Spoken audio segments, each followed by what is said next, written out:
በሞት ያፈርሰውን ይውልኝ። አሁን ያሉ ዛሬ ያሉ በምድር ላይ ያሉ ፓስተሮችን እስቲ እንደው በመጽሐፍ ቅዱስ ካለው የሚበልጣችሁ አንድ ሰው ንገሩ ይባል የለም። አንድ የሚበልጣቸው ሚካኤል አይበልጣቸው፣ ገብርኤል አይበልጣቸው፣ ዳዊት አይበልጣቸው፣ አብርሃም አይበልጣቸው፣ ጳውሎስ አይበልጣቸው፣ ድንግል ማርያም አትበልጣቸው። የሚበልጣቸው አብ ብቻ ነው። ክርስቶስም ወንድማቸው ነው። በእነሱ ሎቱ ስብሐት። የሚበልጣቸው ማንን ከየት የመጡ ናቸው እነዚህ? ምልክታቸው የዲያብሎስ ልጆች ምልክታቸው ትዕቢት። እስኪ ትዕቢት በሉላችሁ በሉ እንጂ ንገሩኝ። ክርስቶስ ማን ያለ? አብ ከኔ ይበልጣል። እስኪ አብ ከኔ ይበልጣል በሉ። አንድ እንደሆነ ግን አብ አነ ወአብ አሐዱ ነን፣ እኔና አብ አንድ ነን አላለም ብሏል።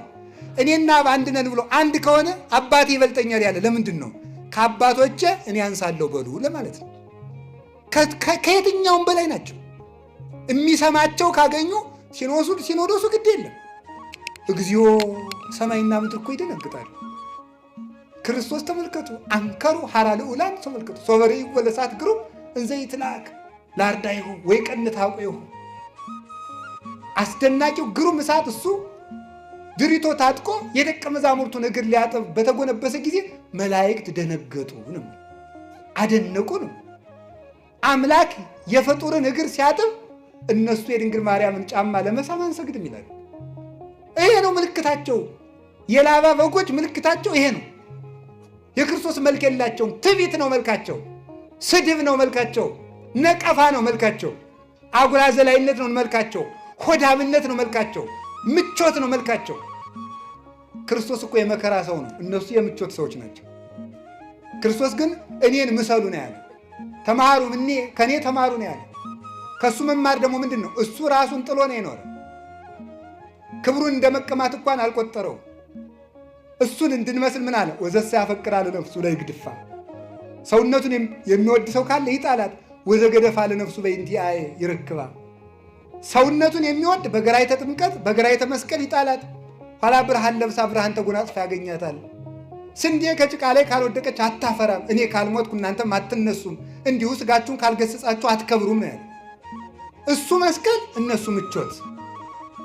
እሱ ትትና፣ እነሱ ትዕቢት። እሱ ፍጹም ዝም የሚል፣ እነሱ ፍጹም ተሳዳቢ። ይኸውላችሁ የያዕቆብ በጎችና የላባ በጎች ልዩነታችን ይሄ ነው። ምልክት የላቸውም። ምልክት ያላቸው በጎች የያዕቆብ ናቸው። በሞት ያን ጊዜ በሉ ምልክት ያላቸው በጎች የማን ናቸው? የያዕቆብ በጎች ናቸው። ምን ምልክት አለን እኛ? አንዷ ምልክታችን ድንግል ማርያም ናት። እግዚአብሔር ምልክት ይሰጣችኋል፣ ድንግል በድንግልና ትጸንሳለች። ኢሳይያስ ምዕራፍ 7 ቁጥር 14 ላይ እግዚአብሔር ምልክት ይሰጣችኋል፣ ያቺ ምልክትም ድንግል በድንግልና መጽነሷ ነው። ኢሳይያስ ቀጠረ፣ ባለቤቱ ዮሐንስ 19:26 ላይ ነያምክም ብሎ ያችን ምልክት ሰጠን። ይችን ምልክት የያዘ ሰው የክርስቶስ በግ ነው። ድንግል ማርያምን የያዘ ሰው የክርስቶስ በግ ነው። ምልክት የሌለው የላባ ነው ማለት ምልክቲቱ ድንግል ማርያም ናትና፣ ድንግል ማርያም የሌላቸው ሰዎች የዲያብሎስ በጎች ናቸው፣ የክርስቶስ በጎች አይደሉም።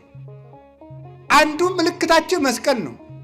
መስቀል የላቸውም፣ አያምኑትም፣ ይክዱታል። ቅዱስ ጳውሎስ እንዲና አንሰ ኢይዝያር ዘይንበለ በመስቀሉ ለእግዚእነ ኢየሱስ ክርስቶስ፣ እኔ ከክርስቶስ መስቀል በቀር በምንም በአንዳች ነገር አልመካም፣ ሌላ ትምክት ይራቅልኝ። አልቦ ዘያነጠኒ እንዘ ጸውር ማኅተሞ ለክርስቶስ በሥጋዬ፣ የክርስቶስን ማኅተም በሥጋዬ ተሸክም ያለውና ማንም አያድክመኝ።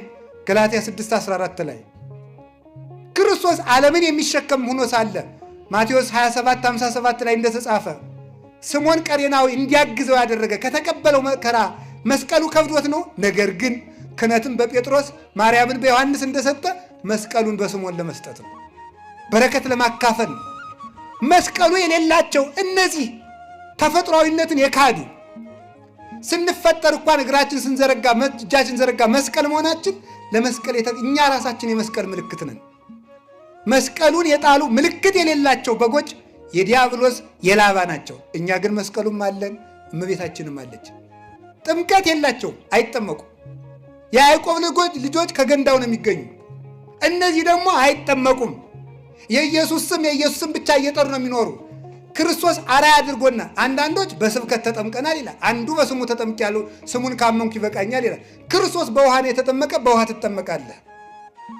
በውሃ ነው የተጠመቀ። ሐዋርያትን አጥምቁ አለ እንጂ የሰበከውን 5000 ሰው ሁሉ አጥምቁ አላለም። ግዱን በመጣው ሐዋርያዊ ሰንሰለት በጠበቀ ክህነት ከተጠመቅ የክርስቶስ በግ ትሄዳለህ እንጂ ከክርስቶስ እንጀራ የበላው ሁሉ ካህኑ ነው፣ አልተሾመም፣ አላጠመቀም። እንጀራ መብላት ለ5000 ሰው ተፈቅዷል፣ ማጥመቅ ግን ለሐዋርያት ነው። ይህንን የሚፈጽሙ የያዕቆብ በጎች ናቸው። ከገንዳው አይጠጡም ብያችኋለሁ። የያዕቆብ በጎች ከገንዳው ጠጥተው ዝጉርጉር ይወልዳሉ። እነዚህ ደግሞ ከሐዋርያት ጉባኤ ተምረው ቅዱሳን አባቶቻችን ካስተማሩ ጉባኤ ተምረው ክርስቶስን የመሰለ ልጅ ይተካሉ።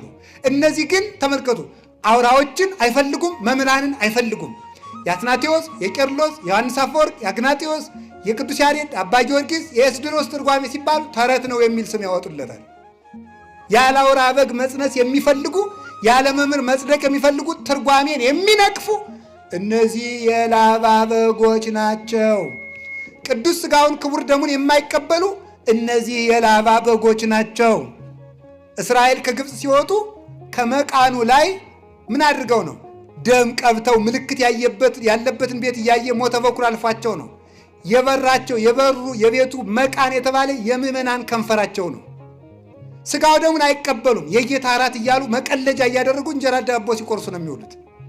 አይቀበሉም። እሱ ግን በአማን ሥጋዬ ዝውዕቱ ሥጋዬ ነው እንጂ ከመስጋዬ አላለም። ይህ ሥጋዬ ይህ ደሜ ነው ነው ያለ። ሥጋውን አይቀበሉም፣ ደሙን አይቀበሉም። እንዳይቆርቡ ክህነት የላቸውም። ክህነት እንዳይኖር ደግሞ ሁሉም ካህን ነው ይላሉ። ሁሉም ካህን እንዳይሆን ደግሞ ቅዱስ ጳውሎስ ለጢሞቴዎስ በማንም ላይ ፈጥነህ እጅህን አትጫን ብሎታል። ስለዚህ በየትኛውም መንገድ መዳኛ የላቸውም። ስለዚህ ድንግል ማርያምን በእናትነት ምልክት፣ መስቀሉን በማኅተብነት ምልክት፣ ጥምቀቱን ምልክት፣ ቅዱስ ሥጋውን ክቡር ደሙን ምልክት፣ በጎ ጭምትነትንና ትሕትናን ምልክት ያደረጉ ሰዎች እነዚህ የክርስቶስ ገንዘቦች ናቸው። እነዚያ ግን የዲያብሎስ ገንዘቦች ናቸው። በጣም ሰፊ ምልክት ያለው ነበር። ይበቃናል። ምልክታችን ይዘን ተገኝተን የክርስቶስ በጎች ለመሆን ያብቃን።